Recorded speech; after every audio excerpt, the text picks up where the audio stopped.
ಮತ್ತಾಯನು ಬರೆದ ಸುವಾರ್ತೆ 6ನೇ ಅಧ್ಯಾಯ.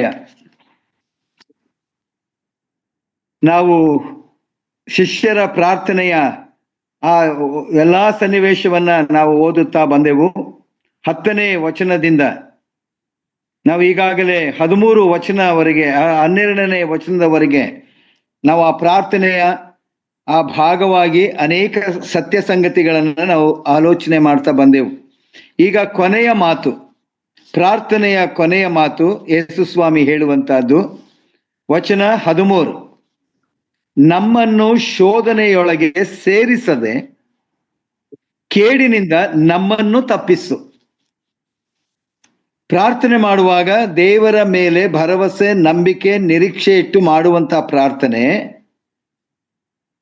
ಈ ಪ್ರಾರ್ಥನೆಯನ್ನ ಮಾಡಬೇಕಾದ್ರೆ ಯೇಸು ಸ್ವಾಮಿ ಹೇಳುವಂತಹದ್ದು, ನಮ್ಮನ್ನು ಯಾರು ಪ್ರಾರ್ಥನೆ ಮಾಡ್ತೇವೋ ನಂಬಿಕೆಯಿಂದ ನಮಗೆ ವಿಶ್ವಾಸಿಗಳಾದಂತ ನಾವು ಕರ್ತನ ಸನ್ನಿಧಾನದಲ್ಲಿ ಕೂತು ನಾವು ಪ್ರಾರ್ಥನೆ ಮಾಡುವಾಗ ನಾವು ಕೇಳಿಕೊಳ್ಳುವಂತಹ ಈ ಮಾತು, ನಮ್ಮನ್ನು ಶೋಧನೆಯೊಳಗೆ ಸೇರಿಸದೆ, ಶೋಧನೆಯೊಳಗೆ ಸೇರಿಸದೆ ಎಂಬುದಾಗಿ. ಹಾಗಾದ್ರೆ ಶೋಧನೆ ಎಂಬುದಾಗಿ ನೋಡುವಾಗ ಇಂಗ್ಲಿಷ್ ವರ್ಷನ್ ಅಲ್ಲಿ ಟೆಂಪ್ಟೇಷನ್ ಎಂಬುದಾಗಿ ಅಲ್ಲಿ ಬರೆಯಲ್ಪಟ್ಟಿದೆ. ಟೆಂಪ್ಟೇಷನ್ ಎಂಬುದಾಗಿ ಹೇಳುವಾಗ ಅದು ಪ್ರೇರಣೆ ಅಥವಾ ಪ್ರೇರೇಪಿಸುವುದು, ಉಪದ್ರವಗಳನ್ನು ತರುವಂತಹದ್ದು ಎಂಬುದಾಗಿ. ಇಂಗ್ಲಿಷ್ ವರ್ಷನ್ ಅಲ್ಲಿ ಹೀಗಿದೆ, and leaders temptation but deliver us from evil. ಒಂದು ವೇಳೆ ನಮ್ಮ ಆಲೋಚನೆಗಳು ಈ ಶೋಧನೆಗೆ ಅನೇಕ ವೇಳೆ ನಾವು ಒಳಗಾಗಿದ್ದೇವೆ, ಆದರೆ but deliver us from evil, even ಒಂದು ನಮ್ಮನ್ನ ಕಾಪಾಡುವಂತ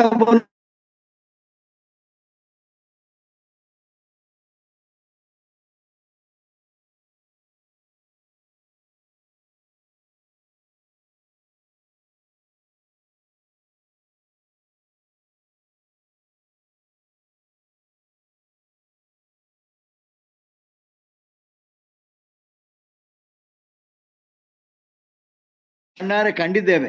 ಶೋಧನೆ ಬಂದಾಗ ದೇವರನ್ನ ದೂಷಿಸಿ, ದೇವರನ್ನ ಪ್ರಶ್ನೆ ಮಾಡಿ, ಅವರು ಇನ್ನು ಮೇಲೆ ನಾನು ಪ್ರಾರ್ಥನೆ ಮಾಡುವುದೇ ಇಲ್ಲ ಎಂಬುದಾಗಿ ಅಂದಂತವರನ್ನೂ ನಾವು ನೋಡಿದ್ದೇವೆ, ಕೇಳಿದ್ದೇವೆ. ಆದ್ರೆ ಯೇಸು ಸ್ವಾಮಿ ಹೇಳುವಂತಹದ್ದು, ಶೋಧನೆಯೊಳಗೆ ನಮ್ಮನ್ನ ಸೇರಿಸಬೇಡ. ಒಂದು ವೇಳೆ ಸೇರಿಸಿದರೂ ಕೇಡಿನಿಂದ ನಮ್ಮನ್ನ ತಪ್ಪಿಸಲಿಕ್ಕೆ ಆತನೊಬ್ಬನೇ ಶಕ್ತನು.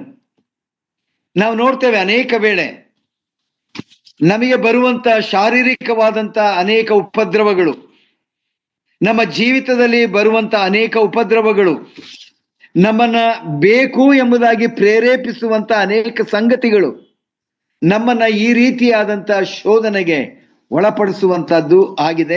ನಮಗೆ ಅನುಭವಗಳು ಉಂಟು, ಅದರಿಂದ ಹೊರಗೆ ಬಂದದ್ದೂ ಉಂಟು. ಹಾಗಾದ್ರೆ ಈ ಶೋಧನೆ ಏನ್ ಹೇಳ್ತದೆ? ನಾನೊಂದು ಪುಸ್ತಕವನ್ನ ಓದುತ್ತಾ ಬರುವಾಗ, Satan the chief agent in temptation ಎಂಬುದಾಗಿ ಅಲ್ಲಿ ಬರೆಯಲ್ಪಟ್ಟಿತ್ತು. ಸೈತಾನನು ವಿಶ್ವಾಸಿಗಳನ್ನ ಶೋಧನೆಗೆ ಒಳಪಡಿಸುವಂತವನು ಆತನಾಗಿದ್ದಾನೆ. ಅನೇಕ ಸಂಗತಿಗಳು ಸತ್ಯವೇದದಲ್ಲಿಯೂ ಬರೆಯಲ್ಪಟ್ಟಿದೆ. ಒಂದು ವೇಳೆ ಯೋಬನ ವಿಷಯದಲ್ಲಿ ದೇವರು ಸೈತಾನನನ್ನ ಕೇಳಿ ಪ್ರಶ್ನೆ ಮಾಡಿ ಆತನ ಕೈಗೆ ಒಪ್ಪಿಸುವಂತಹದ್ದು ನಾವು ಓದಿದ್ದೇವೆ. ಹಾಗಾದ್ರೆ ಇದು ಎಲ್ಲಿಂದ ಪ್ರಾರಂಭವಾಯಿತು ಎಂಬುದಾಗಿ ನೋಡುವಾಗ, ಸೈತಾನನು ಅನೇಕ ಸಂಗತಿಗಳನ್ನ ನಮ್ಮ ಆತ್ಮದಲ್ಲಿಟ್ಟು ನಮ್ಮನ್ನ ಪ್ರೇರೇಪಿಸುವಂತವನು, ಪ್ರೇರಣೆ ಕೊಡುವಂತವನು ಆತನಾಗಿದ್ದಾನೆ.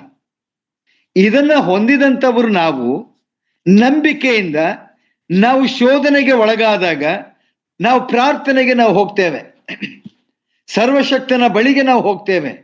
ಅದು ನಂಬಿಕೆಯಿಂದ ಮಾಡುವಂತ ಪ್ರಾರ್ಥನೆ ಆಗಿರಬೇಕು. ಈ ಪ್ರಾರ್ಥನೆಯ ತಿರುಳೆ ಆಗಿದೆ ನೋಡ್ರಿ. ಈ ಪ್ರಾರ್ಥನೆ ಪ್ರಾರಂಭವಾದದ್ದು ಪರಲೋಕದಲ್ಲಿರುವ ನಮ್ಮ ತಂದೆಯೇ. ಉಳಿದ ಎಲ್ಲ ಸಂಗತಿಗಳನ್ನು ನಾವು ಓದ್ತೇವೆ. ನಾವು ಪ್ರಾರ್ಥನೆ ಸಲ್ಲಿಸುವಂತಹದ್ದು ನನ್ನ ತಂದೆಯಾದ ದೇವರಿಗೆ. ಆತನು ಸರ್ವಶಕ್ತನು, ಸರ್ವವ್ಯಾಪಿ, ಎಲ್ಲವನ್ನ ಬಲ್ಲಂತ ದೇವರು. ಅದಕ್ಕಾಗಿ ನಾವು ಹೇಳ್ತೇವೆ ಆತನಿಗೆ ಆದಿಯೂ ಇಲ್ಲ ಅಂತ್ಯವೂ ಇಲ್ಲ ಎಂಬುದಾಗಿ. ಒಂದು ವೇಳೆ ವರ್ತಮಾನ ಭೂತ ಭವಿಷ್ಯತ್ ಕಾಲಗಳಲ್ಲಿ ಇರುವಂತವನು, ಯುಗ ಯುಗಾಂತರಗಳಲ್ಲಿ ಜೀವಿಸುವ ಆತನಿಗೆ ಎಲ್ಲವೂ ಗೊತ್ತು. ನಮ್ಮ ಪರಿಸ್ಥಿತಿಗಳು ಆತನಿಗೆ ಗೊತ್ತುಂಟು. ಇಂತಹ ಪರಿಸ್ಥಿತಿಗೆ ನಾವು ಹೋದಾಗ ನಾವು ಪ್ರಾರ್ಥನೆಯ ಮೂಲಕ ಆ ಶೋಧನೆಯನ್ನ ಜಯಿಸುವಂತಹದ್ದು, ಅದು ಕರ್ತನು ನಮಗೆ ಕೊಟ್ಟಿರುವಂತ ಒಂದು ಶ್ರೇಷ್ಠವಾದಂತ ಒಂದು ಅಧಿಕಾರ. ಯಾಕಂದ್ರೆ ನನ್ನ ಜೊತೆಯಲ್ಲಿ ನನ್ನ ದೇವರಿದ್ದಾನೆ, ನನ್ನ ಜೊತೆಯಲ್ಲಿ ನಮ್ಮ ಸರ್ವಶಕ್ತನಾದಂತಹ ತಂದೆಯಾದ ದೇವರು, ನಮ್ಮ ಕರ್ತನಾದಂತ ಯೇಸು ಕ್ರಿಸ್ತನು ನಮ್ಮ ಪ್ರಾರ್ಥನೆಯನ್ನು ಕೇಳುವಂತ ದೇವರು ಆತನಾಗಿದ್ದಾನೆ. ಹಾಗಾದ್ರೆ ಟೆಂಪ್ಟೇಷನ್ ಅಥವಾ ಶೋಧನೆ ಅನೇಕ ವೇಳೆ ನಮ್ಮನ್ನ ದೇವರಿಂದ ಬೇರ್ಪಡಿಸುವಂತಹದ್ದೇ ಸೈತಾನನ ಮುಖ್ಯ ಉದ್ದೇಶ. ಆತನ ಅನ್ಯೂನ್ಯತೆಯಿಂದ ನಮ್ಮನ್ನ ಬೇರೆ ಮಾಡುವಂತಹದ್ದೇ ಆತನ ಪ್ರೇರಣೆಯಾಗಿದೆ. ಒಂದು ರೀತಿಯಲ್ಲಿ ಈ ಶೋಧನೆ ನಮ್ಮ ನಂಬಿಕೆಯ ಪರೀಕ್ಷೆಯೂ ಆಗಿದೆ.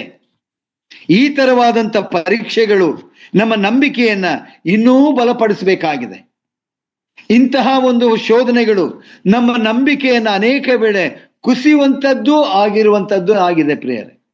ನಾವು ಮನುಷ್ಯರು, ಬಲಹೀನರು, ಅನೇಕ ವೇಳೆ ಬಿದ್ದು ಹೋಗುವಂಥವರು ನಾವು.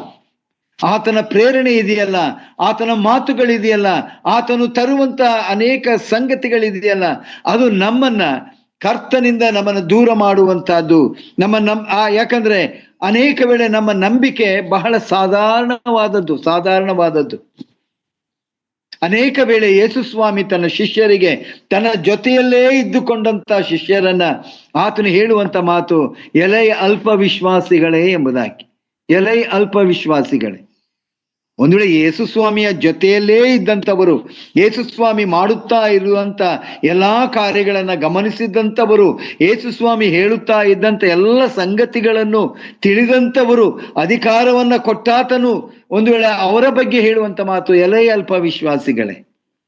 ಪ್ರೇರೆ, ನಾವು ದೇವರ ವಾಕ್ಯವನ್ನ ಓದ್ತೇವೆ, ದೇವರ ವಾಕ್ಯಗಳನ್ನ ಅರ್ಥ ಮಾಡಿಕೊಳ್ತೇವೆ ಅಂತ ನಾವೇ ಅನೇಕ ವೇಳೆ ಸಾಧಾರಣವಾದಂಥ ನಂಬಿಕೆಯಿಂದ ನಾವು ಪ್ರಾರ್ಥನೆ ಮಾಡ್ತೇವೆ. ಅನೇಕ ವೇಳೆ ಪದ್ಧತಿಯ ಪ್ರಕಾರ ಪ್ರಾರ್ಥನೆ ಮಾಡ್ತೇವೆ, ಅನೇಕ ವೇಳೆ ಅಭ್ಯಾಸದ ರೀತಿಯಲ್ಲಿ ಪ್ರಾರ್ಥನೆ ಮಾಡ್ತೇವೆ. ಪ್ರಾರ್ಥನೆ ಮಾಡಬೇಕು ಅಷ್ಟೇ ಮಾಡ್ತೇವೆ. ನನ್ನ ಪ್ರಾರ್ಥನೆ ದೇವರ ಮೆಚ್ಚುಗೆಯಾಗಿರ್ಬೇಕಾಗಿದೆ, ದೇವರ ಚಿತ್ತವನ್ನು ಅರಿತುಕೊಂಡು ಪ್ರಾರ್ಥನೆ ಮಾಡಬೇಕಾಗಿದೆ.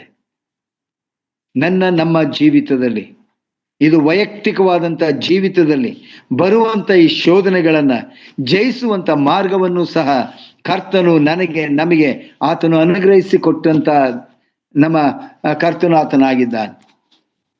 ಹಾಗಾದ್ರೆ ಈ ಶೋಧನೆಗಳು ಎಲ್ಲಿಂದ ಪ್ರಾರಂಭವಾದವು ಎಂಬುದಾಗಿ ನೋಡುವಾಗ ಆದಿಯಲ್ಲಿಯೇ ಸೈತಾನನ ಪ್ರೇರಣೆ, ಸೈತಾನನ ಆಕರ್ಷಕವಾದಂಥ ಮಾತುಗಳು,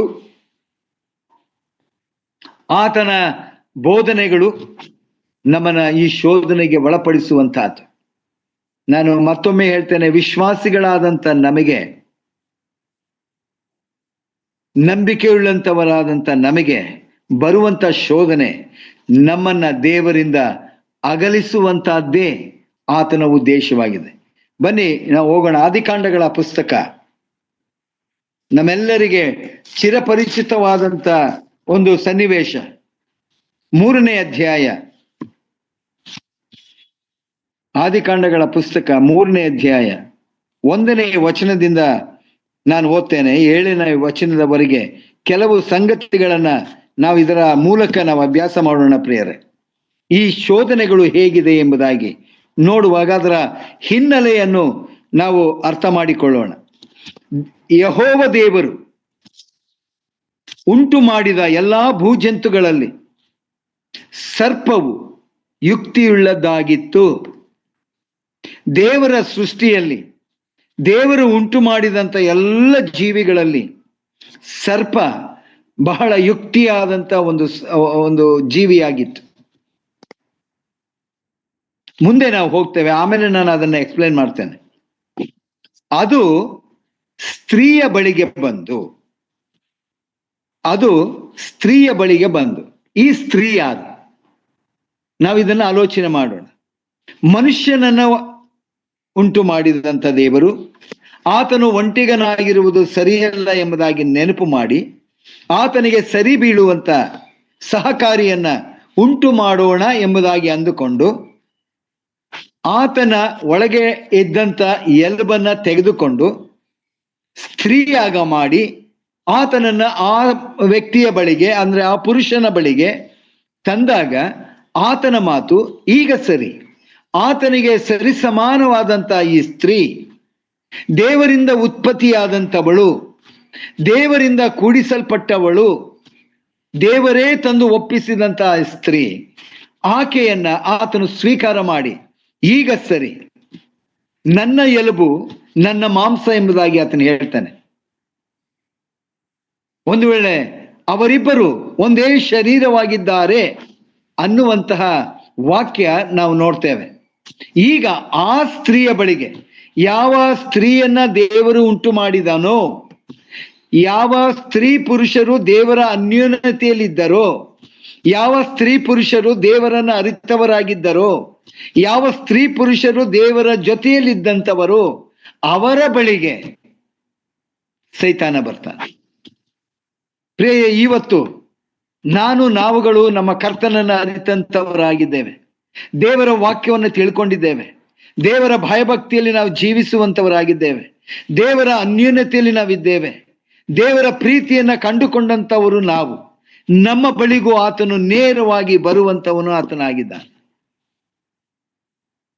ನೋಡ್ರಿ, ಈ ವಾಕ್ಯದ ಮೂಲಕ ಯಾವ ರೀತಿಯಲ್ಲಿ ಅಗಲಿಸುತ್ತಾನೋ ಎಂಬುದಾಗಿ ನಾವು ಇದನ್ನ ನೋಡೋಣ. ನಾವು ಎಷ್ಟರ ಮಟ್ಟಿಗೆ ದೇವರನ್ನ ಪ್ರೀತಿ ಮಾಡ್ತೇವೆ, ನಾವು ಎಷ್ಟರ ಮಟ್ಟಿಗೆ ದೇವರ ಅನ್ಯೋನ್ಯತೆಯಲ್ಲಿದ್ದೇವೆ, ಪ್ರತಿ ಕ್ಷಣ ನಮ್ಮನ್ನ ಗಮನಿಸುವಂತವನು ಸೈತಾನನು. ದೇವರ ವಾಕ್ಯ ಹೇಳ್ತದೆ, ಅನುದಿನವೂ ನಮ್ಮ ಭಾರವನ್ನ ಹೊರುವಂತ ನಮ್ಮ ಕರ್ತನಿಗೆ ಸ್ತೋತ್ರ ಎಂಬುದಾಗಿ ಕೀರ್ತನೆಗಾರನು ಬರಿತಾನೆ.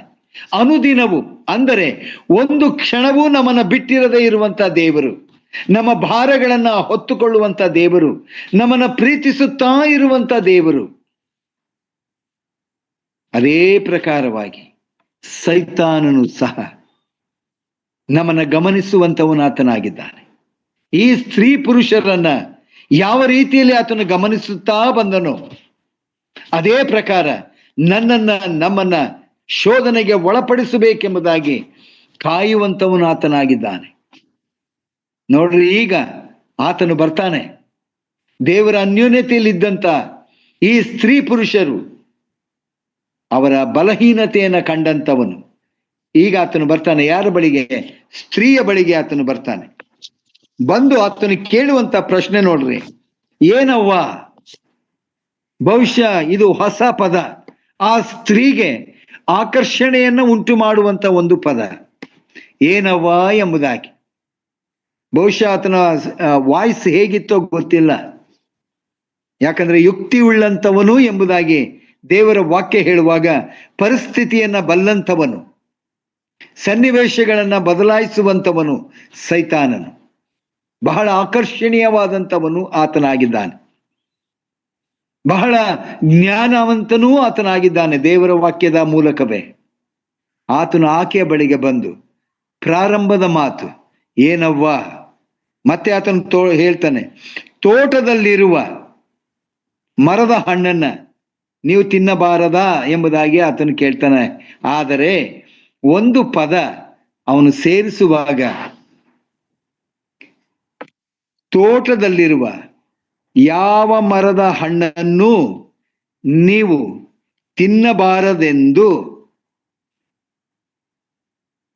ಒಂದು ವೇಳೆ ಆದಾಮನಿಗೆ ಹೇಳ್ತಾರೆ, ಈ ಎಲ್ಲಾ ಮರದ ಹಣ್ಣುಗಳನ್ನ ಯಥೇಚ್ಛವಾಗಿ ನೀನು ತಿನ್ನಬಹುದು, ಆದರೆ ಒಳ್ಳೆಯದರ ಕೆಟ್ಟದರ ಅರುಹನ್ನು ಹುಟ್ಟಿಸುವ ಮರದ ಹಣ್ಣನ್ನ ಮಾತ್ರ ತಿನ್ನಬಾರದು, ಆ ಹಣ್ಣನ್ನ ತಿನ್ನಬಾರದು. ಸೈತಾನನ್ನು ಕೇಳುವಂತ ಮಾತು ಯಾವುದು? ಯಾವ ಮರದ ಹಣ್ಣನ್ನು? ಆತನು ಈಕೆಯ ಬಾಯಿಯಿಂದ ದೇವರು ಹೇಳಿದಂತ ಮಾತುಗಳನ್ನ ಕೇಳಬೇಕಾಗಿದೆ. ನೋಡ್ರಿ, ಆತನಿಗೆ ಎಲ್ಲವೂ ಗೊತ್ತು. ಆತನು ಹೀಗೆ ಹೇಳ್ತಾನೆ, ತಿನ್ನಬಾರದೆಂದು ದೇವರು ಅಪ್ಪಣೆ ಕೊಟ್ಟಿರುವುದು ನಿಜವೋ? ಅಪ್ಪಣೆ ಕೊಟ್ಟಿದ್ದಾನೆ ಎಂಬುದಾಗಿ ಸೈತಾನನಿಗೆ ಗೊತ್ತು. ಹೇಗೆ ಗೊತ್ತು? ಆತನೂ ಸಹ ಆ ತೋಟದಲ್ಲಿ ಇದ್ದಂಥವನು, ಗಮನಿಸುತ್ತಾ ಇದ್ದಂಥವನು, ಈ ಸ್ತ್ರೀ ಪುರುಷರ ನಡವಳಿಕೆಯನ್ನ, ದೇವರ ಜೊತೆ ಸಂಪರ್ಕವನ್ನ ತಿಳ್ಕೊಂಡಂಥವನು. ಆತನಿಗೆ ದೇವರು ಹೇಳಿದಂಥ ಮಾತು ಚೆನ್ನಾಗಿ ಗೊತ್ತುಂಟು. ಯಾಕಂದ್ರೆ ಅಷ್ಟು ಸರಳವಾಗಿ ನಿಖರವಾಗಿ ಆತನು ಹೇಳುವಂಥ ಮಾತು. ದೇವರು ಅಪ್ಪಣೆ ಕೊಟ್ಟಿರುವುದು ನಿಜವೋ? ಒಂದು ಪ್ರಶ್ನೆ ಅಲ್ಲಾಗ್ತಾನೆ. ನಿಜವೋ? ಇಲ್ಲಿಂದ ಪ್ರಾರಂಭವಾಗ್ತದೆ. ಇದುವರೆಗೂ ಇಲ್ಲದೇ ಇರುವಂತಹ ಸಂಗತಿಗಳು ಆಕೆಯ ಹೃದಯದಲ್ಲಿ ಪ್ರಾರಂಭವಾಗ್ತದೆ ಪ್ರಿಯರೇ. ಇದೇ ಸೈತಾನನು ನಮ್ಮನ್ನು ಆಕರ್ಷಿಸಲಿಕ್ಕೆ ಉಪಯೋಗಿಸುವಂತ ಉಪಾಯಗಳು. ನಾವು ಈ ಲೋಕದಲ್ಲಿ ನಾವು ಜೀವಿಸ್ತಾ ಇದ್ದೇವೆ, ನಿಜ. ದೇವರ ವಾಕ್ಯ ಹೇಳ್ತದೆ, ಲೋಕವನ್ನಾಗಲಿ ಲೋಕದವುಗಳನ್ನಾಗಲಿ ಪ್ರೀತಿ ಮಾಡಬೇಡ್ರಿ ಎಂಬುದಾಗಿ. ಆದ್ರೆ ನಾವು ಜೀವಿಸುವಂತಹದ್ದು ಲೋಕದೊಳಗೆ, ಲೋಕದ ಸಂಗತಿಗಳನ್ನ ನಾವು ಅನುಭವಿಸ್ತಾ ಇದ್ದೇವೆ. ಆದರೆ ಉಂಟು ಮಾಡಿದಂಥ ದೇವರನ್ನ ಮರೆತು ಈ ಸೃಷ್ಟಿಯನ್ನ ಅನುಭವಿಸುವಂಥವ್ರು ನಾವಾಗಿದ್ದೇವೆ ಅನೇಕ ವೇಳೆ. ಇದು ಸೈತಾನ ಕೈ ಬೀಸಿ ನಮ್ಮನ್ನ ಕರೆಯುವಂಥವನಾತನಾಗಿದ್ದ.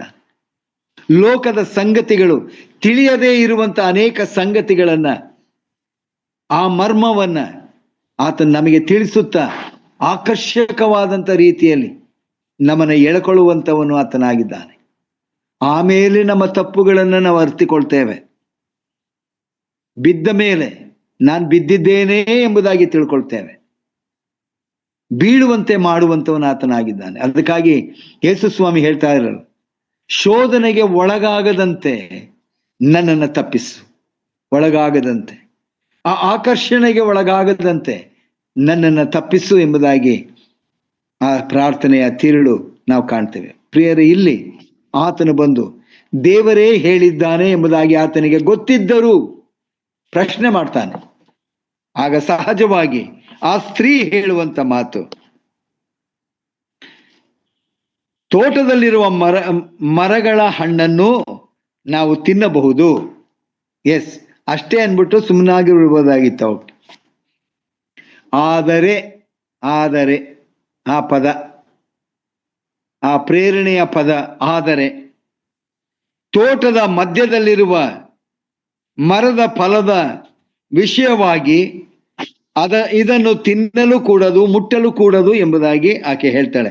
ಇದೆಲ್ಲ ಅನೇಕ ಭಕ್ತರ ಬಾಯಿಗಳಿಂದ ನಾವು ಈ ಸಂಗತಿಗಳನ್ನು ನಾವು ಕೇಳಿದ್ದೇವೆ. ಆಕೆ ಕೂಡಿಸುವಂತ ಪದಗಳನ್ನ ಅವರು ವಿವರಣೆ ಮಾಡಿದ್ದಾರೆ. ನಾನು ಎಲ್ಲದಕ್ಕೂ ಹೋಗುವುದಿಲ್ಲ. ಆದ್ರೆ ಆಕೆ ಹೇಳುವಂತ ಮಾತು, ನಾವು ಅದನ್ನ ತಿನ್ನಲೂ ಕೂಡದು, ಮುಟ್ಟಲೂ ಕೂಡದು ಎಂಬುದಾಗಿ ಹೇಳಿ, ತಿಂದರೆ ಪದವನ್ನ ಗಮನಿಸಿರಿ. ಇಲ್ಲಿ 2ನೇ ಅಧ್ಯಾಯ 7ನೇ ವಚನದಲ್ಲಿ ದೇವರು ಹೇಳುವಂತ ಮಾತು, ಆ ಮರದ ಹಣ್ಣು ಮಾತ್ರ ತಿನ್ನಬಾರದು. ತಿಂದ ದಿನ ಆ ಕ್ಷಣವೇ ನೀನು ಸತ್ತೇ ಹೋಗುವಿ. ತಿಂದ ದಿನವೇ, ತಿಂದ ಕ್ಷಣವೇ ಎಂಬುದಾಗಿ. ಆದರೆ ಈಕೆ ಹೇಳ್ತಾಳೆ, ತಿಂದರೆ ಅದು ಕಂಟಿನ್ಯೂ ಎಂಬುದಾಗಿ ಪದ. ತಿಂದರೆ ಸಾಯುವಿರಿ ಎಂದು ದೇವರು ಹೇಳಿದ್ದಾನೆ. ದೇವರು ಹೇಳಿದ್ದು ಯಾರಿಗೆ? ಆದಾಮನಿಗೆ.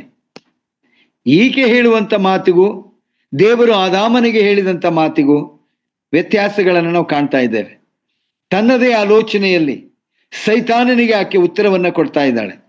ಸೈತಾನನು ಬಯಸಿದಂತ ಉತ್ತರ, ಸೈತಾನನು ಆಲೋಚನೆ ಮಾಡಿ ಬಂದಂತ ಉತ್ತರ ಆತನಿಗೆ ಸಿಕ್ಕಿದೆ. ಹೇಗೆ ಸಿಕ್ಕಿದೆ ನೋಡ್ರಿ. ಆಗ ಸರ್ಪವು ಸ್ತ್ರೀಗೆ, ನೀವು ಹೇಗೂ ಸಾಯುವುದಿಲ್ಲ. ಆದಾಮನಿಗೆ ಹೇಳಿದಂತ ಮಾತು, ತಿಂದ ದಿನವೇ ನೀ ಸಾಯ್ತೀಯ, ತಿನ್ಕೂಡುದು. ಈಕೆ ಹೇಳ್ತಾಳೆ, ತಿನ್ನಲು ಕೂಡದು, ಮುಟ್ಟಲು ಕೂಡದು. ತಿಂದರೆ ಸಾಯುವಿರಿ. ಆಗ ಆತನು ಹೇಳ್ತಾನೆ, ನೋಡ್ರಿ, ದೇವರ ಮಾತನ್ನ ತಿರುಚುವಂತವನು ಸೈತಾನ.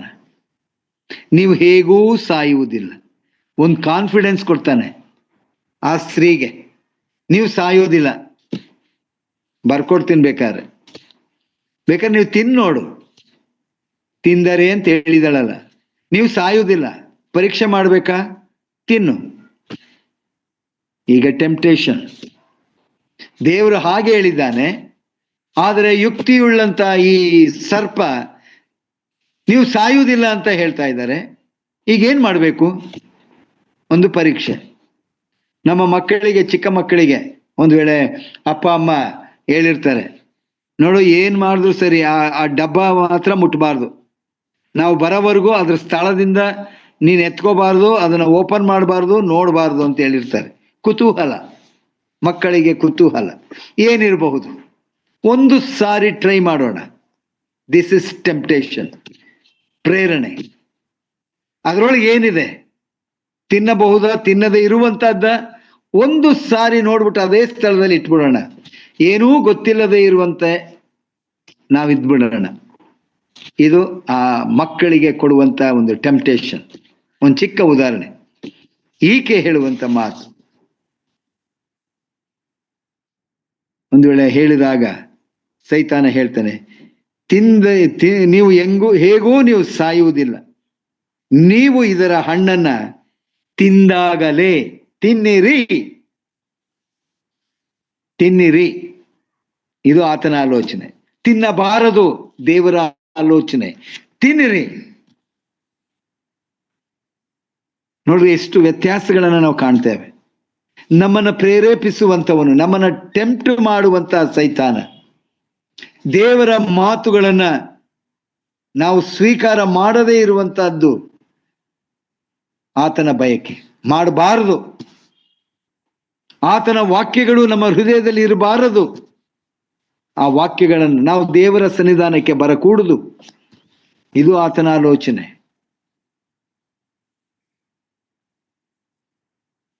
ನೀವು ತಿಂದ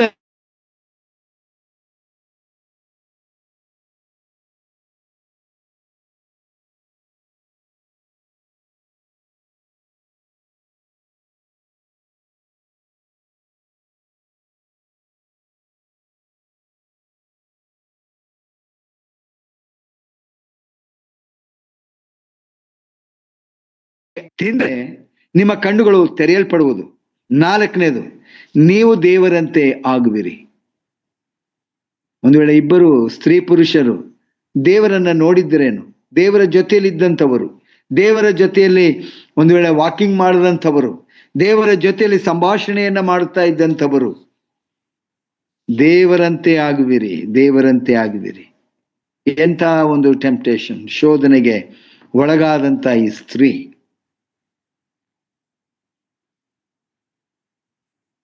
ತನ್ನನ್ನ ಸೈತಾನನಿಗೆ ಅಥವಾ ಸರ್ಪಕ್ಕೆ ಒಪ್ಪಿಸಿಕೊಟ್ಟಂಥವಳು. ಮುಂದೆ ಹೀಗಿದೆ, ದೇವರಂತೆ ಆಗಿ ಒಳ್ಳೆಯದರ ಕೆಟ್ಟದರ ಭೇದವನ್ನ ಅರಿತವರಾಗಿರುವಿರಿ. ಒಳ್ಳೆಯದು ಯಾವುದು, ಕೆಟ್ಟದ್ದು ಯಾವುದು ಇರಲೇ ಇಲ್ಲ, ಎಲ್ಲವೂ ಒಳ್ಳೆಯದೇ. ದೇವರು ಉಂಟು ಮಾಡಿದ್ದೆಲ್ಲವೂ ಒಳ್ಳೆಯದೇ. ದೇವರ ಸ್ಟೇಟ್ಮೆಂಟ್. ಕೆಟ್ಟದ್ದು ಯಾವುದೂ ಇರಲಿಲ್ಲ. ಇವನು ಹೇಳ್ತಾನೆ, ಒಳ್ಳೆಯದರ ಕೆಟ್ಟದರ ಒಂದು ವೇಳೆ ಆ ಒಂದು ಭೇದ ಭಾವ ಅದನ್ನ ಅರಿವಿರಿ, ತಿಳ್ಕೊಳ್ತೀರಿ. ನೀವು ತಿಳ್ಕೊಳ್ತೀರಿ ಅಂದ್ರೆ ತಿನ್ರಿ, ಆಮೇಲೆ ಗೊತ್ತಾಯ್ತದೆ ಅರ್ಥ. ಇದು ದೇವರಿಗೆ ಚೆನ್ನಾಗಿ ಗೊತ್ತು. ದೇವರು ನಿಮ್ಮನ್ನ ಮೋಸ ಮಾಡ್ತಾ ಇದ್ದಾನೆ ಅಂತ ಅರ್ಥ. ಇದು ದೇವರಿಗೆ ಚೆನ್ನಾಗಿ ಗೊತ್ತುಂಟು ಎಂಬುದಾಗಿ ಹೇಳುವಾಗ, ದೇವರು ನೀವು ಒಂದು ವೇಳೆ ನೀವು ತಿನ್ಬಿಟ್ರೆ ನಂತರ ಆಯ್ತಿರಿ ಅಂತ ಹೇಳಿ ನಿಮಗೆ ವಂಚನೆ ಮಾಡ್ತಾ ಇದ್ದಾರೆ, ನಿಮ್ಮನ್ನ ಮೋಸ ಮಾಡ್ತಾ ಇದ್ದಾರೆ. ನೀವು ತಿನ್ಬಾರ್ದು, ಅದನ್ನ ಮುಟ್ಲೂಬಾರ್ದು, ತಿನ್ಲೂಬಾರ್ದು ಅಂತ ದೇವರು ನಿಮಗೆ ಹೇಳಿದ್ದಾನೆ. ಆದ್ರಿಂದ ನೀವು ತಿನ್ರಿ. ನೋಡಿ, ನಾನು ಹೇಳ್ತೀನಿ, ನೀವು ದೇವರಂತೆ ಆಗುವಿರಿ, ಒಳ್ಳೆಯದರ ಕೆಟ್ಟದರ ಎಲ್ಲ ಭೇದವನ್ನ ಅರಿತಂತೆ ಆಗುವಿರಿ ಎಂಬುದಾಗಿ ಆತನು ಹೇಳ್ತಾನೆ. ಆತನ ಮಾತುಗಳು ಆಕೆಗೆ ಬಹಳ ಆಕರ್ಷಣೀಯವಾಗಿ ಕಂಡಿತು. ಒಂದು ವೇಳೆ ನಾನು, ನನ್ನ ಗಂಡ, ಈ ಪುರುಷ ನಾವು ಇಬ್ಬರು ದೇವರಂತೆ ಆಗ್ತೇವೆ ಎಂಬುದಾಗಿ ಆಕೆ ಅಂದುಕೊಂಡಳು. ಆಮೇಲೆ ಆಗ ಹೇಳಿದ ನಂತರ ಈ ಸಂಭಾಷಣೆ ಮುಗಿದ ನಂತರ ಆಗ ಸ್ತ್ರೀಯು ಆ ಪರ್ಟಿಕ್ಯುಲರ್ ಆ ಮರದ ಹಣ್ಣು, ಇನ್ಯಾವ ಮರದ ಹಣ್ಣನ್ನು ಆಕೆ ನೋಡ್ಲಿಲ್ಲ. ಬೇರೆ ಮರಗಳಿದೆ, ಫಲಗಳನ್ನ ಬಿಟ್ಟಿದೆ.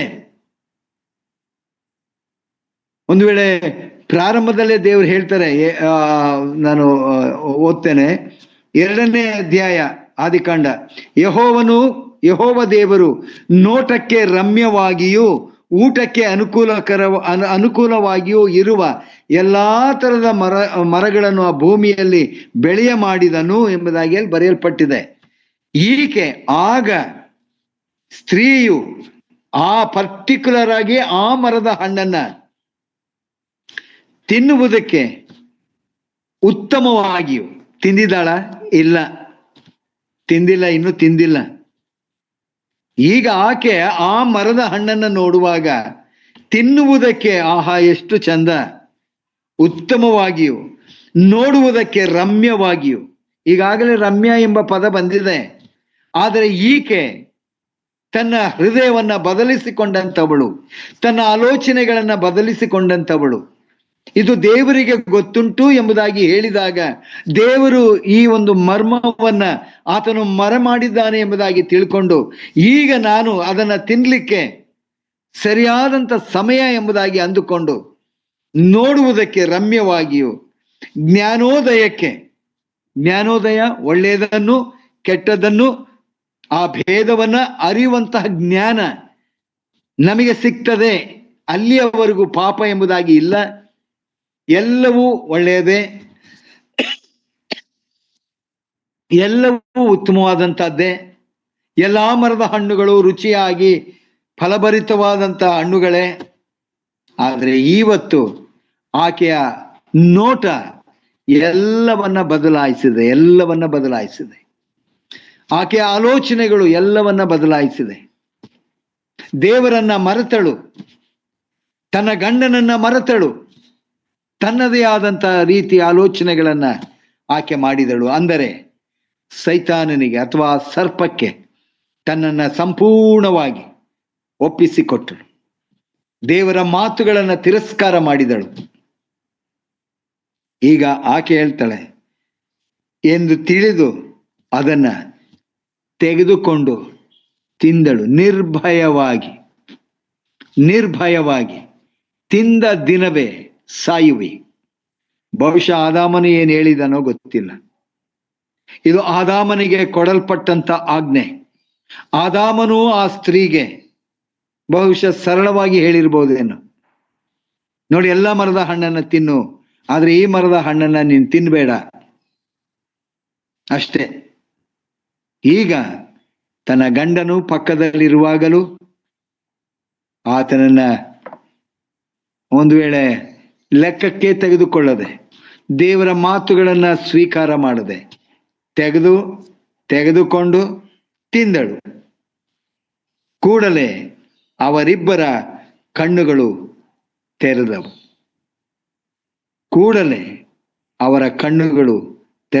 ಸುಳ್ಳು ಹೇಳದ್ನ ಸೈತಾನ? ಇಲ್ಲ, ನಿಮ್ಮ ಕಣ್ಣುಗಳು ತೆರೆಯಲ್ಪಡ್ತದೆ ಅಂತಂದ. ತೆರೆಯಲ್ಪಟ್ಟಿತು. ನೋಡ್ರಿ, ಮುಂದೆ ತಾವು ಬೆತ್ತಲೆಯಾಗಿದ್ದೇವೆ ಎಂದು ತಿಳಿದು ತಾವು ಬೆತ್ತಲೆಯಾಗಿದ್ದೇವೆ. ಇದು ಪಾಪದ ಸೂಚನೆಯಾಗಿದೆ ಪ್ರಿಯರೇ. ಬೆತ್ತಲೆತನ, ಪಾಪದ ಅರಿವು ಉಂಟಾಯಿತು. ತಪ್ಪು ಮಾಡಿದ್ದೇವೆ ಅನ್ನುವಂತಹ ಸ್ಥಿತಿಗೆ ಅವರು ಬಂದರು. ದೇವರಿಗೆ ವಿರುದ್ಧವಾದ ಕಾರ್ಯವನ್ನ ಮಾಡಿದ್ದೇವೆ ಅಂತ ಅವರು ತಿಳ್ಕೊಂಡರು. ಬೆತ್ತಲೆಯಾಗಿ ತಕ್ಷಣವೇ ಅಂಜೂರದ ಎಲೆಗಳನ್ನ ಹೊಲಿದು ಉಟ್ಟುಕೊಂಡರು. ತಪ್ಪು ಮಾಡಿದಾಗ ದೇವರಿಂದ ಅಗಲುವಿಕೆಯನ್ನ ಅನುಭವಿಸುವಂತ ಸಂಗತಿಗಳು ನಾವು ಮುಂದೆ ನೋಡ್ತೇವೆ ಪ್ರಿಯರೇ. ಈಗ ತಪ್ಪು ಮಾಡಿದ್ದೇವೆ ಅನ್ನುವಂಥ ಅರಿವು ಅವರಿಗೆ ಉಂಟಾಗಿದೆ. ನೋಡ್ರಿ, ತರುವಾಯ ಯೆಹೋವ ದೇವರು ಸಂಜೆಯ ತಂಗಾಳಿಯಲ್ಲಿ ತೋಟದೊಳಗೆ ಸಂಚರಿಸುವಾಗ ಆ ಸ್ತ್ರೀ ಪುರುಷರು ಆತನ ಸಪ್ಪಳವನ್ನ ಕೇಳಿ ಆತನಿಗೆ ಕಾಣಿಸಬಾರದು. ಮನಸ್ಸಾಕ್ಷಿ ಚುಚ್ಚುವಂತಹದ್ದು, ತಪ್ಪಿನ ಅರಿವು ಅವರ ಆತ್ಮಕ್ಕೆ ಬಂದಿರುವಾಗ ಆತನ ಸಪ್ಪಳವನ್ನ ಕೇಳಿ ಓಡೋಡಿ ಬರ್ತಾ ಇದ್ದಂತ ಈ ಸ್ತ್ರೀ ಪುರುಷರು, ಆತನನ್ನ ಸ್ವೀಕಾರ ಮಾಡುತ್ತಾ ಇದ್ದಂತ ಸ್ತ್ರೀ ಪುರುಷರು ಇವತ್ತು ಆ ದೇವರಿಗೆ ನಾನು ಕಾಣಿಸಬಾರದು ಎಂಬುದಾಗಿ ತಿಳ್ಕೊಂಡಿರುವಂತಹದ್ದು.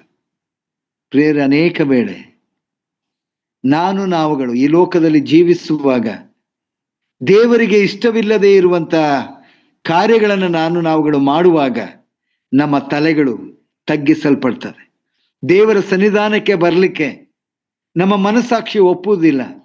ಕಾರಣ, ಈ ಲೋಕದ ಅಥವಾ ಈ ಸೈತಾನನ ಸೆಳೆತ ನಮ್ಮಲ್ಲಿರುವಾಗ ತಲೆ ತಗ್ಗಿಸುವಂತೆ ಮಾಡುವಂತಹದ್ದು, ತಲೆ ತಗ್ಗಿಸುವಂತಹದ್ದು ಪಾಪದ ಸೂಚನೆಯಾಗಿದೆ. ಪ್ರಿಯರೇ, ನನ್ನ ದೇವರಿಗೆ ನಾನು ಕಾಣಿಸಬಾರದು ಎಂಬುದಾಗಿ ಹೇಳುವಾಗ ನಮ್ಮ ಪಾಪಗಳು ನಮ್ಮನ್ನ ತಲೆ ತಗ್ಗಿಸುವಂತೆ ಮಾಡುವಂತ. ಈಗ ಅವರು ಕಾಣಿಸಬಾರದು ಎಂಬುದಾಗಿ ತೋಟದ ಮರಗಳ ಹಿಂದೆ ಅಡಗಿಕೊಂಡರು. ಎಷ್ಟೆಲ್ಲ ಜ್ಞಾನ ಬಂದಿದೆಯಪ್ಪ, ಎಷ್ಟೆಲ್ಲ ಜ್ಞಾನ ಬಂದಿದೆ. ಮೊದಲನೇದಾಗಿ ನಾವು ಬೆತ್ತಲೆಯಾಗಿದ್ದೇವೆ ಎಂಬುದಾಗಿ ತಿಳ್ಕೊಂಡ್ರು. ಈ ಬೆತ್ತಲೆತನವನ್ನ ಮುಚ್ಚಲಿಕ್ಕೆ ಎಲೆಗಳನ್ನ ಅವರು ಹೊಲಿದು ಹಾಕಿಕೊಂಡ್ರು. ಮೂರನೇದಾಗಿ ಕಾಣಿಸಿಕೊಳ್ಳಬಾರದು ಎಂಬುದಾಗಿ ಅಡಗಿಕೊಂಡರು. ಎಷ್ಟೆಲ್ಲ ಜ್ಞಾನ. ಒಂದು ವೇಳೆ ಈ ಜ್ಞಾನ ಸರಿಯಾದ ರೀತಿಯಲ್ಲಿ ಉಪಯೋಗಿಸಿಕೊಂಡಿದ್ದರೆ, ಒಂದು ವೇಳೆ ಸರ್ಪ ಹೇಳುವಾಗ ಆಕೆ ಅದನ್ನು ತಿರಸ್ಕಾರ ಮಾಡಿದ್ದರೆ ಈ ಪರಿಸ್ಥಿತಿ ಬರ್ತಾ ಇರಲಿಲ್ಲ. ಆದರೆ this is the plan of god. ಇದು ದೇವರ ಯೋಜನೆಯಾಗಿದೆ. ತನ್ನ ಮಗನನ್ನ ಈ ಲೋಕಕ್ಕೆ ಕಳಿಸುವುದರ ಪ್ರಾರಂಭದ ಸೂಚನೆಯನ್ನು ನಾವು ಕಾಣ್ತೇವೆ. ಪ್ರಿಯರೇ, ಪಾಪದಲ್ಲಿ ತುಂಬಿದಂತ ನಮ್ಮನ್ನ ದೇವರು ಲೋಕದ ಮೇಲೆ ಎಷ್ಟೋ ಪ್ರೀತಿಯನ್ನಿಟ್ಟು ತನ್ನ ಒಬ್ಬನೇ ಮಗನನ್ನು ಈ ಲೋಕಕ್ಕೆ ಆತನು ಕಳಿಸಿಕೊಟ್ಟ. ಆತನನ್ನು ನಂಬುವ ಒಬ್ಬನೂ ನಾಶವಾಗಿ ಹೋಗಬಾರದೆಂಬುದಾಗಿ. ಪಾಪಿಗಳ ಲೋಕ, ದೇವರು ಅಸಹ್ಯ ಪಡುವಂತ ಈ ಲೋಕ, ಆ ಲೋಕದಲ್ಲಿ ನಾವುಗಳು ಜೀವಿಸುವಂತವರು ನಾವಾಗಿದ್ದೇವೆ. ಒಂದು ವೇಳೆ ಧರ್ಮೋಪದೇಶ ಕಾಂಡದಲ್ಲಿ 30ನೇ ಅಧ್ಯಾಯದಲ್ಲಿ ಮೋಶೆ ಹೇಳ್ತಾನೆ, ಆಶೀರ್ವಾದ ಶಾಪ ನಿಮ್ಮ ಮುಂದೆ ನಾನು ಇಡ್ತಾ ಇದ್ದೇನೆ, ಜೀವ ಮರಣಗಳನ್ನು ನಿಮ್ಮ ಮುಂದೆ ನಾನು ಇಡ್ತಾ ಇದ್ದೇನೆ, ನಿಮಗೆ ಯಾವುದು ಬೇಕು ಅದನ್ನು ಆಯ್ಕೆ ಮಾಡಿಕೊಳ್ಳ್ರಿ ಎಂಬುದಾಗಿ. ಒಂದು ವೇಳೆ ನಮ್ಮ ಪರಿಸ್ಥಿತಿ ಇವತ್ತು ಶೋಧನೆಗೆ ಒಳಪಡುವ ಮುಂಚೆ ನಮ್ಮನ್ನ ಆ ಶೋಧನೆಯೊಳಗಿಂದ ನಮ್ಮನ್ನ ತಪ್ಪಿಸು ಎಂಬುದಾಗಿ ನಾವು ಬೇಡಿಕೊಳ್ಳುವಾಗ ಅನೇಕ ವೇಳೆ ನಾವು ನಮಗೆ ಅರಿವಿಲ್ಲದೇ ರೀತಿಯಲ್ಲಿ ಪ್ರೇರಣೆಗೆ ಒಳಗಾಗಿ ನಾವು ಶೋಧನೆಗೆ ಬೀಳುವಂಥವ್ರು ನಾವಾಗಿದ್ದೇವೆ. ಆಗ ನಮ್ಮ ತಪ್ಪಿನ ಅರಿವು ನಮಗಾಗ್ತದೆ. ಪ್ರಿಯರೇ, ಆದಾಮನಿಗೂ ಹವ್ವಳಿಗೂ ಆದಂತ ಆ ಸ್ಥಿತಿ ನಾವು ಸಹ ಅನುಭವಿಸುವಂಥವರಾಗಿದ್ದೇವೆ.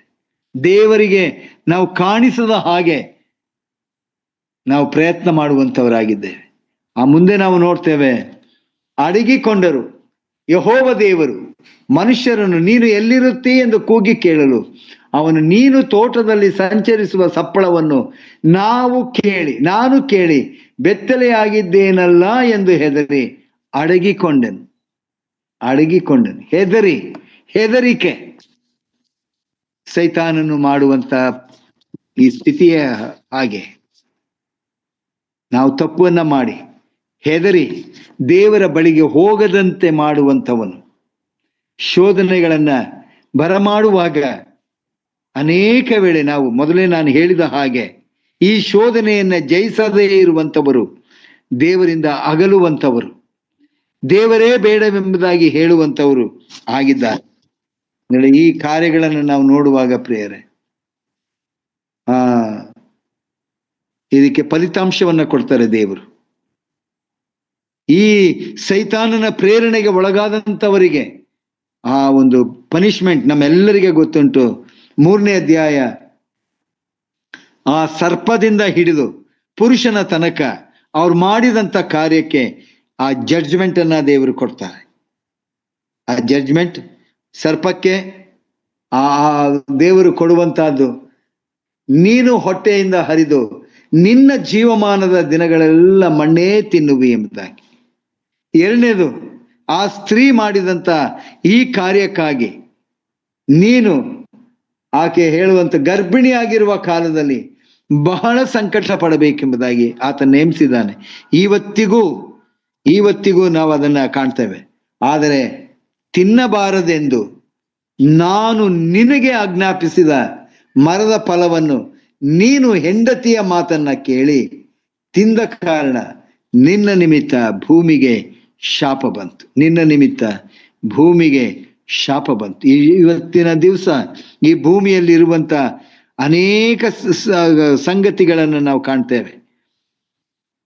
ಕಲ್ಲು, ಮಣ್ಣು, ಮುಳ್ಳು, ಪೊದೆಗಳು ಬೇಕಾದಷ್ಟು. ಒಂದು ವೇಳೆ ವ್ಯವಸಾಯಗಾರನು ವ್ಯವಸಾಯ ಮಾಡಿದಾಗ ಈ ಹಣಜೆಗಳು ಬೆಳಿತವೆ, ಈ ಕಾಂಗ್ರೆಸ್ ಗಿಡಗಳು ಅದಕ್ಕಿಂತಲೂ ಪುಷ್ಟಿಯಾಗಿ ಬೆಳಿತವೆ. ಅದು ಬೀಜ ಹಾಕಿ ಬೆಳೆಸದ್ದಲ್ಲ, ದೇವರ ಶಾಪದ ಗುರಿತಾಗಿ. ಈ ಶಾಪವೇ ನಮ್ಮ ಮರಣಕ್ಕೆ ಕಾರಣವಾದದ್ದು.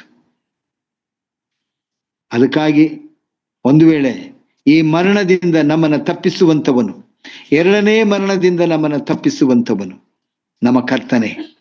ನೀನು ಮಣ್ಣಿನಿಂದ ತೆಗೆಯಲ್ಪಟ್ಟವನಲ್ಲವೋ, ತಿರುಗಿ ನೀನು ಮಣ್ಣಿಗೆ ಸೇರುವಂತ ತನಕ ನೀನು ಬೆವರನ್ನ ಸುರಿಸಿ ನಿನ್ನ ಬೆಳೆಯನ್ನ ಬೆಳೆಕೊಳ್ಳಬೇಕು, ನಿನ್ನ ಆಹಾರವನ್ನ ಸಂಪಾದನೆ ಮಾಡಿಕೊಳ್ಳಬೇಕು.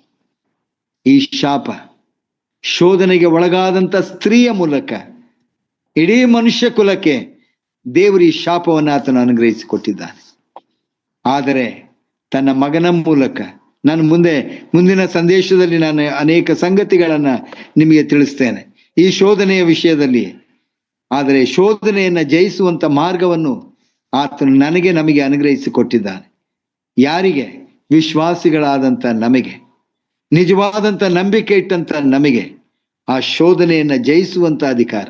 ಇಲ್ಲಿ ಸೋತು ಹೋದ್ರು, ಆದರೆ ವಿಶ್ವಾಸಿಗಳಿಗಾದರೂ ಸೋತು ಹೋಗದಂತೆ ದೇವರು ಮಾರ್ಗವನ್ನು ಆತನು ಸಿದ್ಧ ಮಾಡಿದ್ದಾನೆ.